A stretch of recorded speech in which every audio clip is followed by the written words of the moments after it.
going on, guys? Welcome back to Fast Family. Welcome back to Project Potter. My name is Kyle, guys, your host. This is our Fast and Furious team review. Welcome to the Fast and Furious Tokyo Drift, a fan favorite, I think. This is our third film, guys. Sean Boswell, played by Lucas Black. He's supposed to be a 17-year-old kid, and oh my god, dude, he's like a 35-year-old man in this movie. It's not the ride, it's the rider. Like, bro, Lucas Black is on this shit. Now we're fucking racing. The winner gets me. How about we raise the stakes to me? Hormones, baby. Ba wada ba da bang da bang diggy. Hello, Tokyo. His dad doesn't even know it was the right day. Sends like a Japanese hooker home. Like one sexy ass chick in class, Neela, because of course, dude. Wabaki. I'm learning the language just like you, Sean. Bow Wow, who comes in as Twinkie. Bow Wow wasn't a ridiculous enough name. They had to make him Twinkie. My Life Be Like, which is a fucking slap. The song, dude. The Teriyaki Boys, Tokyo Drift. Dun dun dun dun dun dun dun dun dun. Then we get Han, dude, and Han is the coolest fucking character in Fast and Furious history. He's fucking snacking on chippies because that's all he does. That's all Han does, dude. DK, we find out, Han says to him, "Sorry, I don't speak Japanese." DK gets real close to Nia. He like gets behind her and he like puts his hands on her and gets his face all up in her neck, dude. And he's like, "You understand that?" And I'm like, that's a power move. And DK walks up to him, he's like, "You know who I am, boy?" And Sean says, "Yeah, you're like the Justin Timberlake of Japan, right?" And I'm like, well, is that a burn or is that a compliment, dude? I don't really know. Justin Timberlake's a fucking cool dude, so like, what are you trying to say there? And he's like, "Can you drive?" He's like, "You know what DK stands for?" And he's like, "Donkey Kong?" And I'm like, No, he's like, "Drift King." And Sean says, "Drifting? What's that?" And I was like, oh my god, dude, you are gonna get fucking smoked. Race is being recorded on flip phones because it's 2006. DK is waiting for him. There's like a ramp and he throws on the park brake and he drifts up the side like a fucking G, dude. This looks so cool. He just like fucking drifts up all the way up the side. Oh my god, it's amazing. I don't know how to describe it. It's sick as fuck, really, and it looks awesome. And then they cut to Han and I'm like, keep snacking, Han. Keep snacking away, dude. Sean gets home, his dad is waiting for him. He's just pounding beers, dude. Like, his dad is clearly an alcoholic. There's like fucking 12 beers on the table.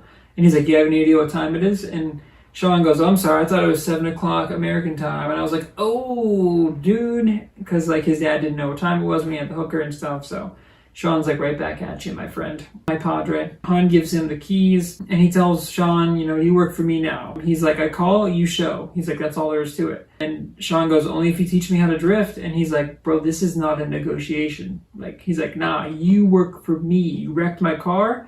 You got my money. You work for me, dude." And you don't say no to Han, obviously. Han's got that kind of confidence like Paul Walker, but doesn't pull it off quite as well as Paul Walker did, as Brian O'Connor. But I like the demeanor. I like that he's like, "You know what, homie?" He's like, "I don't give a damn." He's like, "You heard me. I am a badass cowboy." And it's like, okay. But he hasn't really done anything to prove himself yet, so I'm kind of like still up in the air about that. The scene where the car comes onto the highway going really fast and Sean gives Han a look like, can I do that?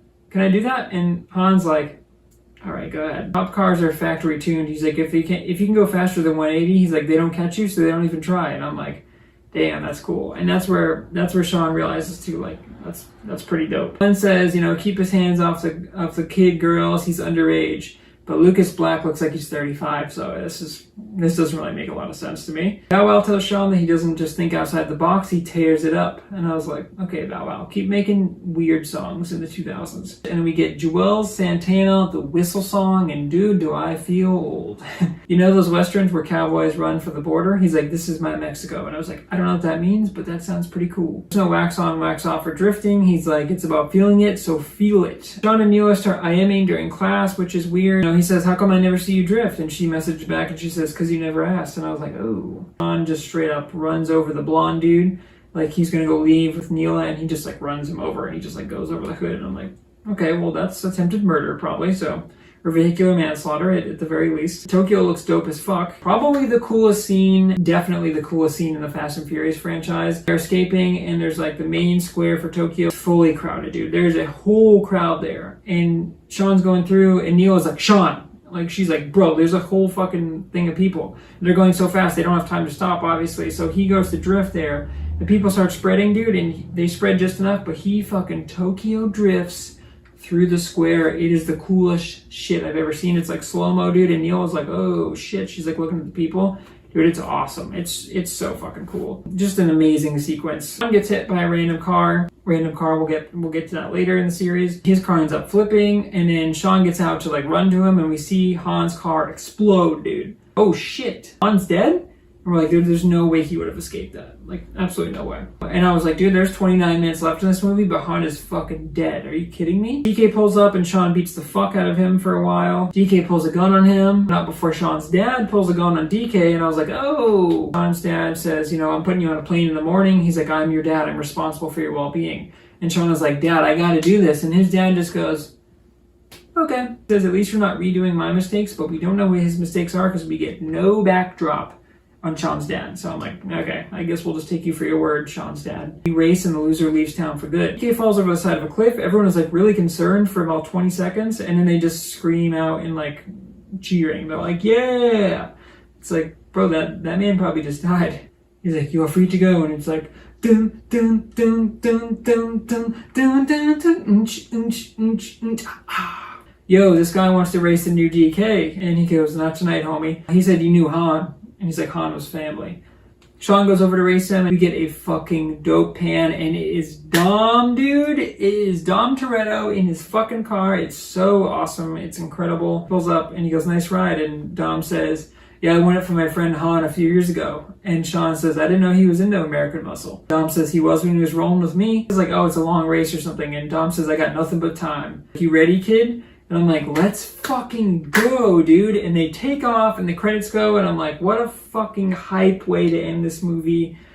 And that is a wrap for Tokyo Drift. Okay, guys, so the 10-second car. I gotta give the DK, dude, played by Brian T. Second straight movie I've picked a villain. We picked, what's his name? Cole Hauser's character. Carter Verone in Too Fast, Too Furious. I thought he was awesome, the best part. Same thing, dude. I thought DK was awesome in this movie. He looks super badass. He was a bit aggressive, but he was so damn cool. He rightfully gets mad at Sean for coming at his girl, at Neela. Like, Sean goes after Neela, and even when Han tells him to, like, back off, he's like, nah. And then DK's like, bro, this is my girl. Like, back off. Obviously, Neela wasn't very loyal to him. But, you know, he ran those streets, and Sean showed him up, and then Sean took over as the new DK, literally. But he's just an awesome character. He's got a powerful uncle, which we find out, but he was a cool character on his own. I thought, like, you know, I thought Han was in charge, but then he was a driver for Han, but then he was cooler.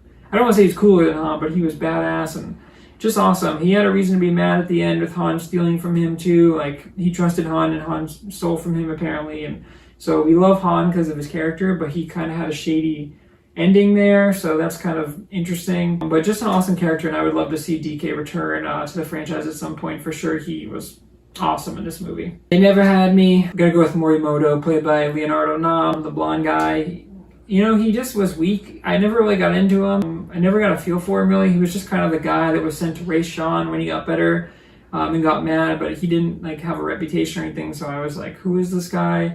I would have liked more on him, but, you know, the movie also could have 100% worked without him, so I didn't really see a point for his character. A little fun fact, though, he has since appeared in Westworld, so that's a nice little bit, and he's like more cleaned up there, obviously a much later show. But yeah, Morimoto, played by Leonardo Nam, just my least favorite character. I didn't really care for him at all, and I really thought the movie could have completely X'd out of him. It would have been fine, so he gets my He Never Had Me for this week. Okay guys, the score for this one. You guys remember I was surprised at Too Fast, Too Furious and gave it sort of a higher score. Well, this one, dude, I was hyped for. I know Tokyo Drift was like a fan favorite. This one gets an 8.6 for me. The score alone, dude, is awesome. Between, like, man, Whistle Song is okay, but dude, we get the Tokyo Drift Teriyaki Boys, which you can play to this day and just get hyped from. All of the drift scenes are amazing. It looks really, really awesome. Like, none of it looked like, it wasn't like that weird warp effect that they were doing in Fast 1 and Fast 2. All the drifting looked awesome. Like, they drifts up the parking lot, dude. I was like, wow, this looks incredible. Sean kind of builds his way up as a great drifter. He didn't even know what drifting was, and he learns. I love that training montage of him learning from Han. Han is incredible, even though he's just snacking the most of the time. He doesn't really do much in this film, but he's just like a fan favorite, and like everyone loves Han. And it's crazy that he dies at the end of this. It's like, we'll get more into that later. But we are missing, the reason I didn't give this a higher score than 8.6, we are missing some star power here. So when Dom comes in at the end, there were parts of this movie where even though I liked Sean's adjusting to Tokyo life and how he doesn't really fit in, and he's like, Wakabi, and it's just like him flirting with Neela. I really like their dynamic. But there were times in this movie where it dragged a little bit, and I was like, we're kind of missing that star power. We're missing that Dom. We're missing that Brian O'Connor. All due respect to Lucas Black, dude, he did not carry that star power. So to see Dom at the end, and it's funny because we didn't see Dom in Too Fast and Furious. And so I was watching this movie, and I was like, wow, this is the third Fast and Furious movie, and we haven't seen Dom since the first one, which is crazy because he's such a huge part now. And so to get him at the end, it was like, oh, he's back on, dude, and it gets you hyped for Fast 4. But it's like we were missing some of that star power throughout the film, where I thought like it was losing its legs a little bit. I thought that a star could have come in there. And Han is great, and DK is great, so they kind of like made up for it a little bit, but it would have been nice to see that like Vin Diesel, that Paul Walker, that just that big name that you're like, oh, okay, this is the same franchise. So other than that, guys, though, really, really strong movie, really fun to watch. The effects were awesome. The score is incredible. Yeah, I just think it was great. Okay, guys, that brings us to our rankings here. So we are 3 movies in now. If you guys remember, I had Too Fast and Furious ahead of The Fast and the Furious, the original. That brings us to the rankings here, guys, and I am happy to report that we have a new number 1. We have number 1 now for the rankings, Tokyo Drift, followed by Too Fast and Furious, followed by The Fast and the Furious, the original. Yeah, these movies have gotten better and better as they go, and I was surprised at Too Fast and Furious. Again, the first Fast and the Furious is not a bad movie. It's just a little too serious. And I didn't really know what it wanted to be. We're kind of seeing the Fast and Furious develop its reputation now. Last movie was fun. This one is fun too, but there's still some serious elements, but it's mostly like, this is a fun movie about drifting, and drifting is a whole new thing. We saw it obviously in the first 2 movies a little bit, and there was some of it in the last movie, but this is like, hey, what's drifting? Oh, this is drifting. Drifting is cool as shit, and like, we're not getting just a straight racing where it's like the Nas. There's very little Nas. I think there's only one scene in Nas in this one. So it's really, really awesome. And just like, it's a whole different form of racing. It's not just a straight line. Who's faster? You know, we're going a quarter mile at a time where we're switching between Nas and you're hitting it and I'm hitting it and they're passing. It's like, no, this is drifting. This is technique. This is like finesse racing. So yeah, Tokyo Drift, I think, takes the number 1 spot for me. Just an awesome movie and one I could rewatch really at any time.